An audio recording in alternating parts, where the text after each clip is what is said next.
Good evening. It's Mindful Monday on a Tuesday. And I was sitting talking to my friend, and all of a sudden I realized it's Tuesday, not Monday. So anyway, I am posting my video a bit late. I wish to extend a lot of gratitude for what's shown up the past week. So I don't know about you, but for me, I have a lot of different opportunities over time to appreciate, acknowledge, and let go of certain things in my life.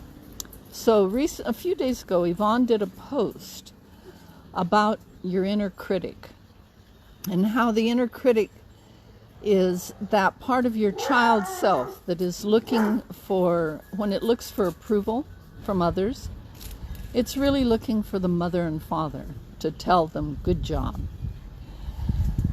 So I kind of thought, well, I'm done with that.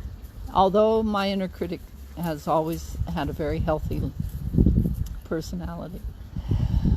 So the universe conspired, if you would, to create an opportunity for me to let me know that in fact she was still there. So in my position as a coach, I send out materials to my students, and I had sent something out that was in fact had outdated information in it, and I didn't realize it. And the reason it was outdated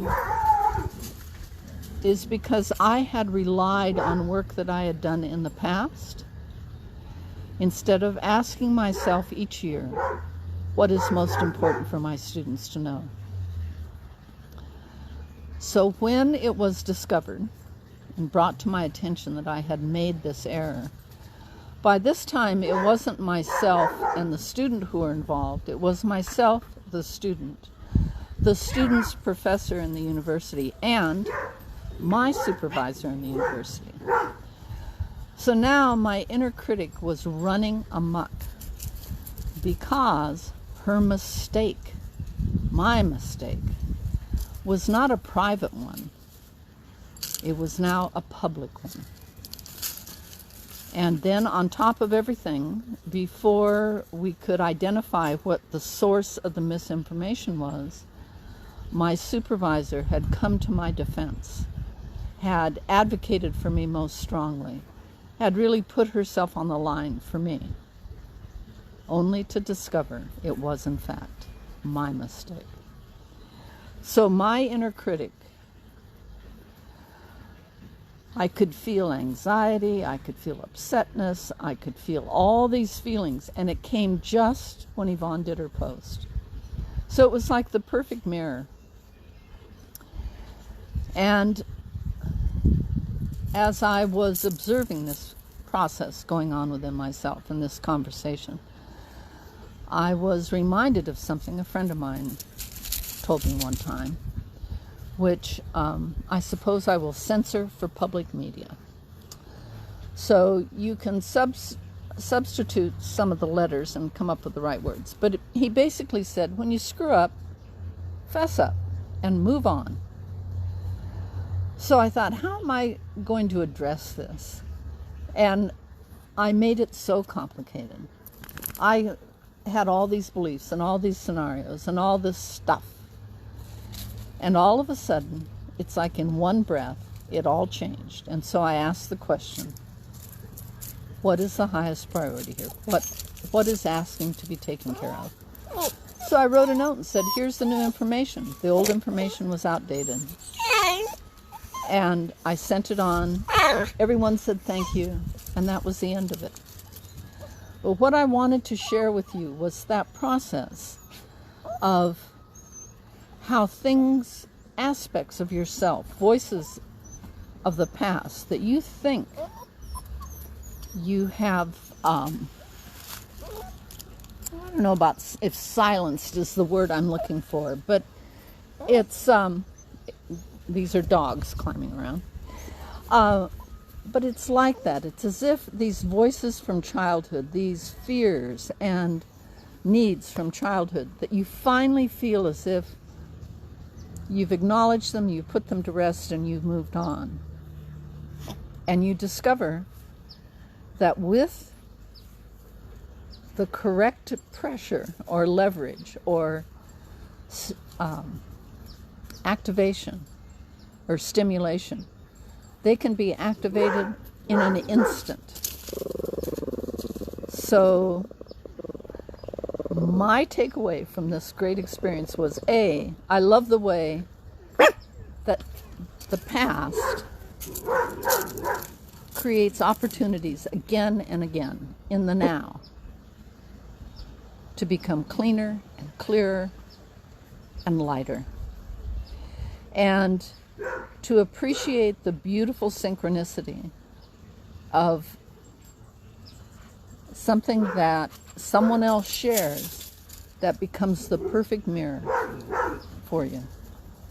As Yvonne's post did for me, that it was as if, look, there's something here to pay attention to. And that supported me to become even more the witness.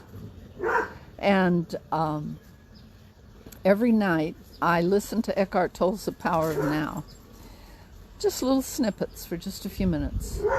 And I find that whole piece about being the witness,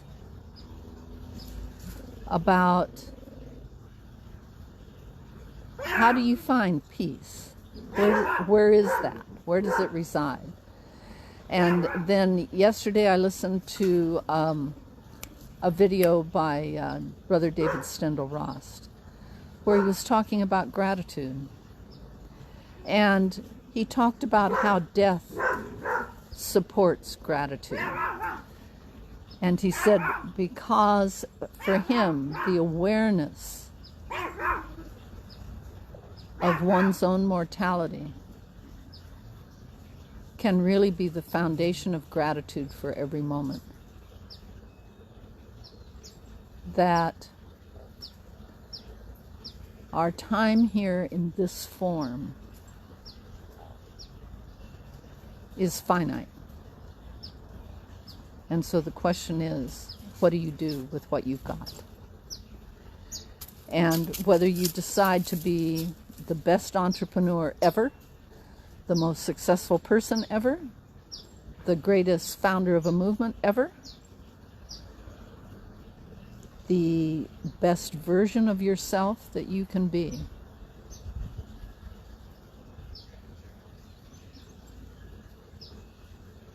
Feel that sense. Remember, some of us are taking this class called Futuring, and we had to do this thing, honor the past. And for me, it created this incredible feeling of connection that was almost infinite. It went so far back. And how I could feel not only my ancestors, but humanity in general. The anguish, the loss, the pain, the hunger, all of that. I could feel it. And the joy and gratitude. But those feelings, powerful feelings of loss and betrayal and sadness. And I realized as I listened to Brother David Stendal-Rost, and I listened to Eckhart Tolle, and I participate in Yvonne's trainings, that there's a message here that flows from each of them, and it flows into this river of significance. And the river, for me, of being present, of being aware, of experiencing and feeling compassion for myself, for others, and to find gratitude in my life experiences, even the ones that are uncomfortable and hurtful and sad there's an opportunity there. With every breath, I have one, and I can transform that experience. I can transform it with gratitude.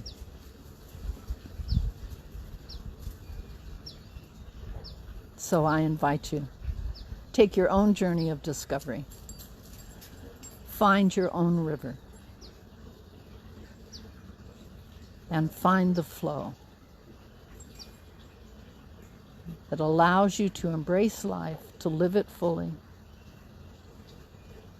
to let go of those pieces that no longer serve you, and to acknowledge that maybe your inner critic is hiding there somewhere, and it's okay. Whatever we've done, whatever mistakes we've made. I received a letter recently from a young man who said, I hope the people I've hurt can forgive me. I hope there's salvation for me. And I thought it's such an interesting place to be, where we can't take back those things that we've done that are hurtful, whether we did them on purpose or from ignorance or from being oblivious. I don't know of anyone who's gone through life totally perfect, without a negative, hurtful thought, without at one moment or another being less than they can be. But to be able to embrace that being that you were with compassion, and then to let it go and decide, okay, now what? Now with the rest of my life, what can I do?